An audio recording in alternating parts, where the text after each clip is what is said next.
কি করো এখানে? আরে ভাই এই জায়গা দেখতে এসছি, এখানে আমার 250 বিঘে জমি আছে বুঝলি। হ্যাঁ। তা এখানে পার থাকবে 100 বিঘে, হ্যাঁ। আর জল হবে তোর পুকুরটা করবো 150 বিঘে। হ্যাঁ, তা কালকে গিয়েছিলাম ওই মাটি কাটে না, ওই যে কি যেন বলে ওইটাকে, ও জেসিবি। হ্যাঁ জেসিপি ঠিক করলাম 100 পিস। আচ্ছা আচ্ছা। তা এখানে কালকে ওরা আসবে, মানে আগামী কালকে আসবে, তাই গেছিলাম। কিন্তু তুই তো কালকে বাড়ি ছিলি না, কোথায় গেছিলি? খুব ভালো করতেছে। আমি কালকে গিয়েছিলাম সেই কুটার খাল। কুটার খাল, হ্যাঁ কুটার খাল। তো ওইখানে গিয়ে দেখলাম খুব সুন্দর মাছের চারা। তা 20 টন মাছের চারা অর্ডার করে আসলাম। হ্যাঁ, ও কে অত মাছ দিয়ে কি করবি?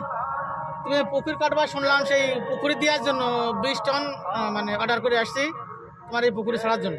ও আচ্ছা আচ্ছা আচ্ছা। এই তোমাদের। হ্যাঁ। আর আমি সেই গজার খালে দেখে আসলাম গজার খাল।